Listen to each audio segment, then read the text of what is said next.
नमस्कार साथियों, उम्मीद करता हूँ कि आप सभी अच्छे होंगे। रीट मेंस की जो एग्जाम डेट है वो घोषित हो चुकी है, जनवरी 2026।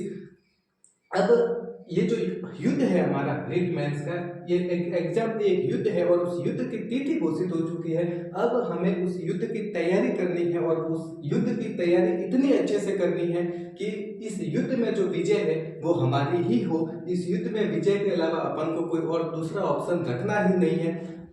4 लाइनों के साथ मैं आपकी क्लास शुरू करूंगा कि मन चाहा प्यार, प्रेम विवाह, क्रस निकले नहीं देती, समाज में इज्जत नहीं मिलती, शादी की टेंशन है, लक्ष्मी का अभाव है, या लेना हो एक्स से इंतकाम। तो इन सब का जो है वो इन सभी समस्याओं का एक ही समाधान है, और वो समाधान क्या है कि रीट मेंस 2025 की अपन को तैयारी करनी है। इन सभी समस्याओं का एक ही समाधान है, वो समाधान है सरकारी नौकरी। और सरकारी नौकरी जो है वो हमें कहाँ से मिलेगी? रीट मेंस से।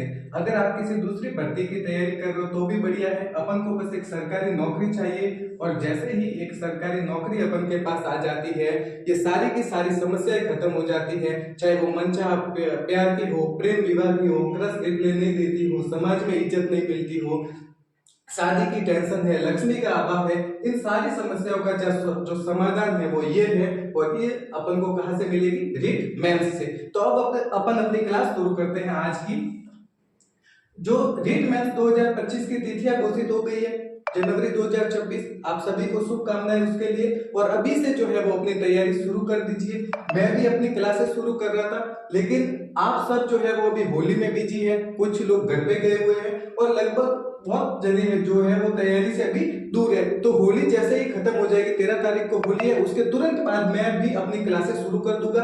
आप भी अपनी पढ़ाई शुरू कर दीजिए। ज्यादा से ज्यादा जो है वो आप होली तक का वक्त ले लीजिए, होली बड़े धूमधाम से मना लीजिए। और उसके बाद प्रण ले लीजिए कि जो अगली होली होगी वो मैं एक सरकारी अध्यापक के रूप में ही मनाऊंगा, या फिर एक सरकारी कर्मचारी के रूप में ही मैं अपनी अगली होली को मनाऊंगा। अब देखिए कि कौन सी तैयारी करूं। आज सबसे ज्यादा जो सवाल मेरे से भी पूछा है वो यही है कि मैं कौन सी तैयारी करूं। अब हमारे जो मुख्यमंत्री जी है, राजस्थान सरकार है, उन्होंने सारी भर्तियां एक साथ दे दी है। अब जो तैयारी करने वाले हैं वो आगे है कंफ्यूजन में कि कौन सी तैयारी करूं। यदि आप फर्स्ट ग्रेड की तैयारी करते हैं तो आपकी एग्जाम डेट है जून जुलाई 2025 में। सेकंड ग्रेड की एग्जाम डेट है सितंबर 2025 में। और अपन की जो थर्ड ग्रेड है रीट मेंस है, उसकी एग्जाम डेट है जनवरी 2026 में। अब देखो, यदि आपकी तैयारी बहुत अच्छी है फर्स्ट ग्रेड और सेकंड ग्रेड की, यदि आप पिछले 5 या 6 महीनों से इन दोनों की तैयारी कर रहे हैं, आपका कम से कम 1 से 2 बार इन दोनों का कोर्स पूरा हो चुका है,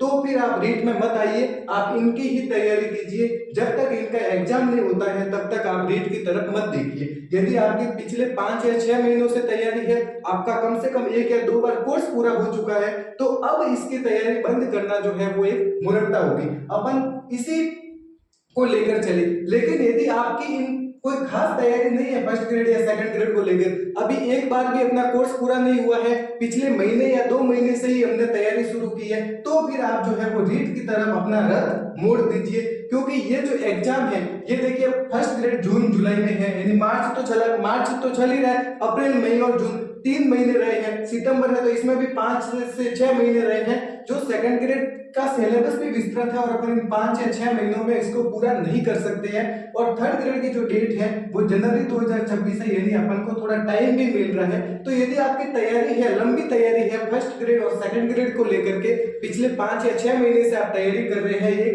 एक आध बार आपके कोर्स पूरा भी हो गया है, तो आप इसकी ही तैयारी कंटिन्यू रखनी है अपन को। यदि अपने अभी तक फर्स्ट ग्रेड या सेकंड ग्रेड की तैयारी शुरू ही नहीं की है, या 2-3 महीने से या फिर 1-2 महीने से ही तैयारी कर रहे हैं, तो फिर आप रीट की तरफ झुक सकते हैं। क्योंकि इसमें अपन को टाइम है, अपने पास 300 दिन के लगभग समय बचा है, और इन 300 दिनों में जो है अपन आराम से रीट की तैयारी कर सकते हैं। आराम से अपन रीट मेंस जो है वो बहुत ही अच्छे अंकों से पास कर सकते हैं। अब देखिए, अपना दूसरा सवाल आता है कि अगर कोई बीएसटीसी या बीएड के प्रथम और तृतीय वर्ष में अध्ययनरत है तो क्या वो रीट मेंस के लिए पात्र है? तो पहले इसको लेकर एक नियम था कि वही रीट का फॉर्म भर सकता था जो बीएसटीसी या बीएड के सेकंड ईयर में है, और जब उसका सिलेक्शन होता था उससे पहले उसको जो है वो अपनी सारी योग्यताएं पूरी करनी होती थी। अभी 2 एग्जाम हो गए, तो जो प्री का एग्जाम है उसमें सरकार ने रूल्स बदल दिया और उसमें एक नया नियम जोड़ दिया कि जो बीएसटीसी या फिर बीएड इन दोनों में अध्ययनरत है वो भी अभी रीट का फॉर्म भर सकता है और रीट प्री यदि वह क्वालिफाई करता है तो उसे जो प्रमाण पत्र दिया जाएगा वो मान्य भी होगा। लेकिन यदि वो शिक्षक बनना चाह रहा है तो रीट मेंस 2025 मतलब रीट मेंस के फॉर्म भरे जाएंगे, उससे पहले वो बीएसटीसी या बीएड जो भी है वो पूरी कर ले। यदि रीट मेंस के फॉर्म भरे जाएंगे उसकी अंतिम तिथि तक वो बीएसटीसी या बीएड की डिग्री प्राप्त नहीं करता है तो वो जो है वो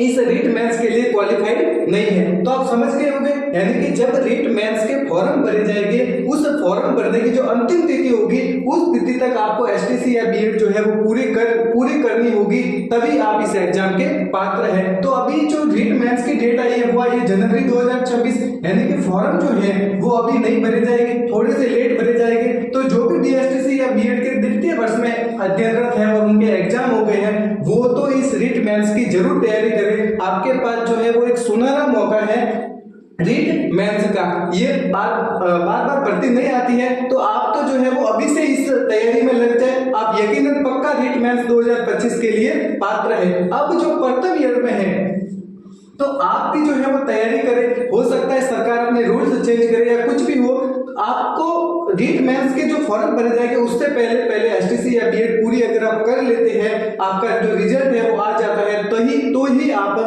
शिक्षक बनने के लिए पात्र है, वरना आप पात्र नहीं है। तो आपको जो है वो तैयारी छोड़नी नहीं है, जो प्रथम ईयर में है आपको तैयारी करनी है, क्योंकि आपको पता है अभी 2025 चल रहा है, अपने या 2028 में इलेक्शन है और कोई भी सरकार जो है वो रीट की 2 भर्तियां जरूर देके जाती है। तो भजनलाल जी की जो सरकार है उनकी ये पहली भर्ती है और दूसरी भर्ती भी बहुत जल्दी आएगी और बड़ी भर्ती आएगी। तो आपको भी जो रीट मेंस के लिए अभी पात्र नहीं हो पा रहे हैं तो आपको भी निराश नहीं होना है, बल्कि इस तैयारी में लगे रहना है। अगर आप बीएसटीसी कर रहे हो तब तो आपके पास एक ही मौका है 3rd ग्रेड लेवल 1, तो उस तैयारी में आप लगे रहो। और यदि आप बीएड कर रहे हैं तो भी आप इसकी तैयारी में लगे रहो, क्योंकि जो अगली भर्ती आएगी वो उसमें तो अपनी एक सीट पक्की है ही और हो सकता है कि आप इस भर्ती में भी पात्र हो जाओ। तो आपको जो है वो तैयारी नहीं छोड़नी है, हताश नहीं होना है। बस इसका एक ही नियम है कि जिस दिन जो रीट मेंस का फॉर्म भरे जाएंगे उसकी जो अंतिम तिथि होगी उस अंतिम तिथि तक आपको आपकी बीएसटीसी या बीएड जो भी है वो कंप्लीट हो जानी चाहिए। अब एक अपने पास अगला सवाल ये आता है कि रीट मेंस में सेफ स्कोर क्या रहेगा कि इतने यदि अपन नंबर ला लेते हैं तो अपना जो चयन है वो पक्का है। तो देखिए परीक्षा से पहले जो है वो उसकी कट ऑफ का अनुमान अपन बिल्कुल भी नहीं लगा सकते। आपको अपनी तैयारी निरंतर रखनी है। यदि पेपर टफ आता है, हार्ड आता है तो कट ऑफ जो है वो डाउन जाएगी।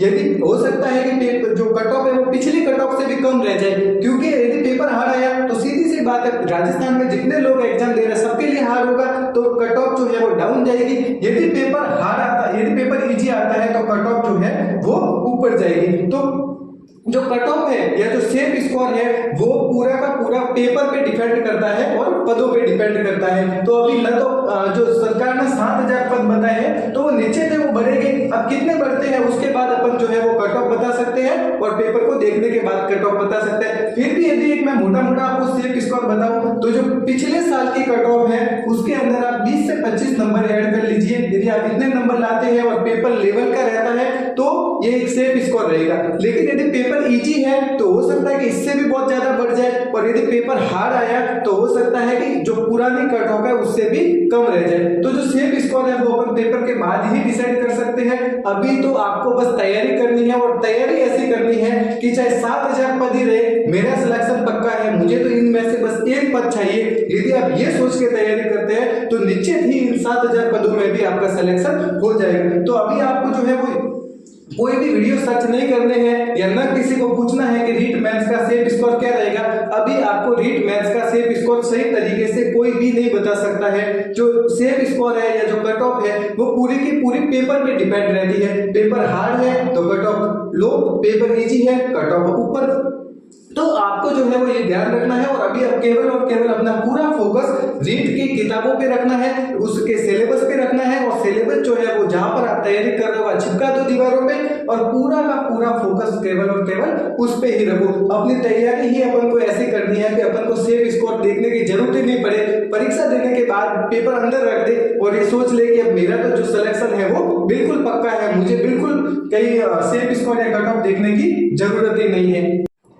अब एक अपना सवाल ये भी आता है कि रीट में क्या पद बढ़ेंगे और बढ़ेंगे तो कितने बढ़ेंगे। तो अभी जो भर्ती है वो लगभग 7,000 पदों पे कह रहे हैं कि अपन जो है वो 7,000 पदों पे रीट मेंस की भर्ती करवाएंगे। 33 श्रेणी 7,000 जो है वो 33 श्रेणी अध्यापक लेंगे। अभी जो विधानसभा चल रही थी उस विधानसभा में एक प्रस्ताव पारित हुआ कि जो 3rd ग्रेड टीचर है उनकी हम डीपीसी करेंगे, उनकी हम डीपीसी करेंगे। और यदि डीपीसी होती है तो बहुत ही ज्यादा पदों पे होगी, हजारों की संख्या में, और पद जो है वो अधिक खाली होंगे और सरकार इन पदों में बढ़ोतरी करेगी। लेकिन एक बार जो है वो अपन को इन चीजों में पढ़ना ही नहीं है कि पद कितने हैं। अब अपन यदि ये सोच ले कि 7,000 पद है, क्या मेरा सिलेक्शन होगा या नहीं होगा, तो अपन को ये बातें सोचनी नहीं है। आरएस में जो है वो 900 के समथिंग ही हमेशा पद आते हैं, 900 हजार, फिर भी तो सिलेक्शन होता ही है। आईएएस में भी जो यूपीएससी है उसमें भी इतने ही आते हैं। तो आपको एक बार तो ये पद देखने ही नहीं है, आपको अपनी तैयारी ऐसी मजबूत रखनी है कि इन पदों में भी हमारा सिलेक्शन हो जाए। और पद है वो निश्चित ही बढ़ेंगे,